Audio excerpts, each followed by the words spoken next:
Hello students, as के classes के YouTube channel में आपका स्वागत है। फाइनली आपके सामने है कक्षा 11वीं का हिंदी विषय का एक अभ्यास प्रश्न पत्र, जिसका कि आप सेट नंबर 1 यहाँ पे देख रहे हैं। इस सेट के अंदर आपके सारे ही मोस्ट इम्पॉर्टेंट क्वेश्चंस को रखा गया है। ये जो कि आपके त्रैमासिक परीक्षा का सिलेबस है उसके आधार पर ही बनाया गया है, और साथ ही साथ इस क्वेश्चन पेपर में जिन भी क्वेश्चंस को रखा गया है वो पिछले सालों में आपके एग्जाम्स में पूछे जा चुके हैं। तो यहाँ पे हम वीडियो को शुरू करते हैं, लेकिन उससे पहले यदि आपने एएस के क्लासेस को सब्सक्राइब नहीं किया है तो सबसे पहले सब्सक्राइब कर लीजिए। साथ ही साथ वीडियो को लाइक और शेयर करना मत भूलिए। तो चलिए हम यहाँ पे वीडियो को शुरू करते हैं। इसका जो पीडीएफ है वो आपको डिस्क्रिप्शन बॉक्स से जाके डाउनलोड कर लेना है। यदि कोई भी परेशानी होती है तो आप इसका स्क्रीनशॉट भी ले सकते हैं। तो फटाफट मेरे साथ जुड़ जाइए और हम शुरू करते हैं यहाँ पे आपका हिंदी का मॉडल क्वेश्चन पेपर। जैसा कि आप सभी ने देखा कि फिजिक्स में जिस तरीके से भी आपका पेपर आया था, तो उसमें आपको बहुत सारे क्वेश्चंस इससे देखने को मिले हैं जो हमने इम्पोर्टेंट क्वेश्चंस आपको बताए थे। तो इसी तरीके से हिंदी में भी आपको देखने को मिलेंगे। तो यहाँ पे हम देखते हैं प्रश्न क्रमांक 1, सही विकल्प चुनकर लिखिए। पहला क्या है, कबीर ने ईश्वर को कितने रूप माने हैं। तो ये आपका सही विकल्प का पहले नंबर का प्रश्न है। तो इसमें जो आंसर है वो हो जाएगा आपका 1। ठीक है, उसके बाद सेकंड है, हिंदी साहित्य का स्वर्णयुग कहलाता है। क्या कहलाता है? तो इसका जो उत्तर है वो हो जाएगा भक्ति काल। ये प्रश्न भी बहुत पूछा जाता है परीक्षा में कि हिंदी साहित्य का स्वर्णयुग किसे कहते हैं। तीसरा है, भारतीय संगीत में प्राचीन काल से प्रचलित सबसे पुराना वाद्य यंत्र कौन सा है। तो इसका जो सही उत्तर आपका हो जाएगा वो हो जाएगा वीणा। ठीक है, उसके बाद फिर हम देखेंगे क्वेश्चन नंबर 4, लता के स्वरों में है। लता के स्वरों में क्या है? तो यहाँ पे जो आंसर है वो आपका हो जाएगा कोमलता।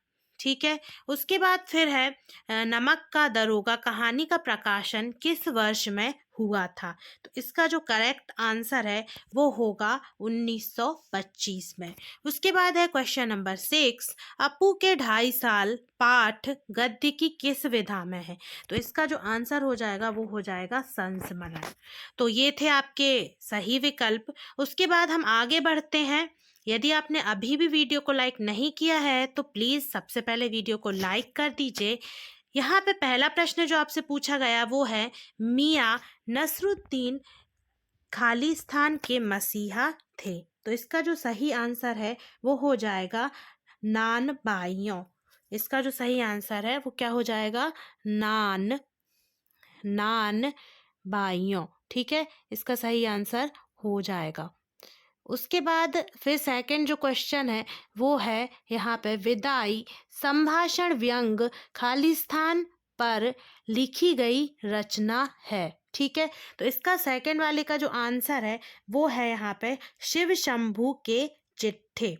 इसका जो आंसर है सेकंड का वो क्या है? शिव शंभू के चिट्ठे। इसको ध्यान से याद रखें, शिव शंभू के चिट्ठे। ठीक है ना।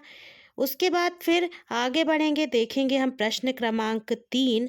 प्रश्न क्रमांक 3 में पूछा गया है, नाटक एवं एकांकी खालिस्तान विधा है। तो इसका आंसर हो जाएगा तीसरे का साहित्य। ठीक है, क्या हो जाएगा? साहित्य।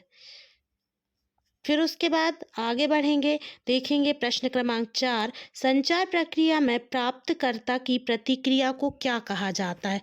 तो इसको कहा जाता है फीडबैक। इसे कहा जाता है फीडबैक। ठीक है, उसके बाद फिर है, मैं यहाँ पे नंबर डाल दे रही हूँ ताकि आपको कन्फ्यूजन ना हो। ठीक है, ये यहाँ पे हो जाएगा दूसरा और ये हो जाएगा पहला। फिर उसके बाद है पांचवा, हम तो एक एक करी जाना पंक्ति में कौन सा अलंकार है। तो इस वाली पंक्ति में जो है वो होगा आपका यमक अलंकार। ठीक है, यमक अलंकार है यहाँ पे। उसके बाद छठवा क्या है, ये अलंकार के कितने भेद हैं। तो अलंकार के 3 भेद हैं। और हम आगे बढ़ते हैं, देखते हैं यहाँ पे अभी एक खाली स्थान और आपका रह गया है। मियां नसरुद्दीन कितने प्रकार की रोटियां बनाने के लिए प्रसिद्ध थी? तो इसका आंसर हो जाएगा 56। 56 प्रकार की रोटियां बनाने के लिए मियां नसरुद्दीन प्रसिद्ध थी। तो इस तरीके से यहाँ पे आपके खाली स्थान समाप्त हो जाते हैं। उसके बाद यहाँ पे प्रश्न क्रमांक 3 सही जोड़ी आपको बनाना है। पहला है राजस्थान की रजत बूंद है, तो ये अनुपम मिश्र के द्वारा की गई रचना है। फिर है जनसंचार माध्यम, तो जनसंचार माध्यम होता है इंटरनेट। फिर है एक साहित्यिक डायरी, तो ये जो है ये गजानन माधव मुक्तिबोध की रचना है। फिर है वे आँख है, तो वे आँख है जो है वो यहाँ पे सुमित्रा नंदन पंत के द्वारा की गई रचना है। फिर वाक्य के प्रकार में विधिवाचक वाक्य हो जाएगा। फिर है पुनरुक्ति प्रकाश अलंकार, तो ये हो जाएगा आपका धीरे धीरे। ठीक है, यहाँ पे आपकी सही जोड़ी समाप्त होती है। फिर आगे हम बढ़ेंगे, देखेंगे कि एक वाक्य में आपको उत्तर लिखना है। पहला क्या है, अपू की माँ का नाम क्या था? तो ये देखिए, ये है इसका आंसर। अपू की माँ का नाम सर्वजया था। फिर है दूसरा प्रश्न, गलता लोहा गद्य की कौन सी विधा है? तो ये है इसकी कहानी विधा। गलता लोहा जो है वो कहानी विधा में लिखा गया है। ठीक है, ये ध्यान रखिए आप। फिर उसके बाद तीसरा है भारतेंदु युग के प्रवर्तक का पूरा नाम क्या था?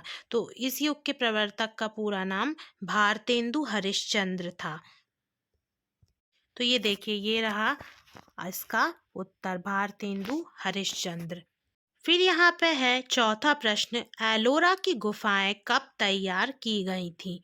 एलोरा की जो गुफाएं हैं 600 से 1000 ईसा पूर्व काल के दौरान तैयार की गई थी। फिर है पांचवा, भारतीय टेलीविजन को दूरदर्शन नाम कब दिया गया था? तो यहाँ पे इसका आंसर है 1975 में। फिर है प्रश्न क्रमांक 6, दो महाकाव्यकारों के नाम और इनकी एक एक रचना लिखिए। यहाँ पे देखिए, दो महाकाव्यकारों में हो जाएंगे, पहले जयशंकर प्रसाद, दूसरे तुलसीदास। जयशंकर प्रसाद जी की रचना है कामायनी और तुलसीदास जी की रचना है रामचरितमानस। दोनों ही महाकाव्य हैं।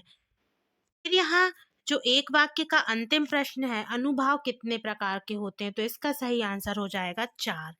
अब उसके बाद हम आगे बढ़ते हैं और देखते हैं सत्य असत्य लिखिए। पहला है यहाँ पे कि दोहा और रोला छंद को मिलाकर कुंडलियां छंद बनता है, तो ये सत्य है।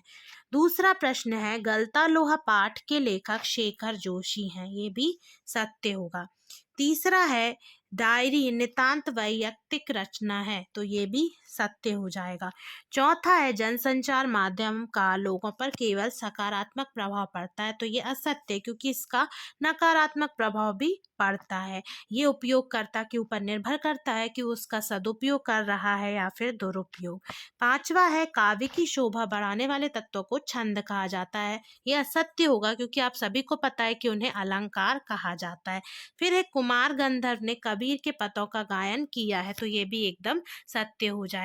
तो इस वाले पार्ट में हमने पूरे ऑब्जेक्टिव टाइप क्वेश्चंस को कवर कर लिया है और आपका जो अभ्यास प्रश्न पत्र है उसके सारे यहाँ पे वस्तुनिष्ठ प्रश्न खत्म हो गए हैं। अब हम नेक्स्ट वीडियो में सारे क्वेश्चन आंसर्स को कवर करेंगे। तो ये इसके क्लासेस के साथ बने रहिए। वीडियो को ज़्यादा से ज़्यादा लाइक और शेयर कीजिए। पीडीएफ को आपको डिस्क्रिप्शन बॉक्स से डाउनलोड कर लेना है और मिलते हैं नेक्स्ट वीडियो में। Thanks for watching this video.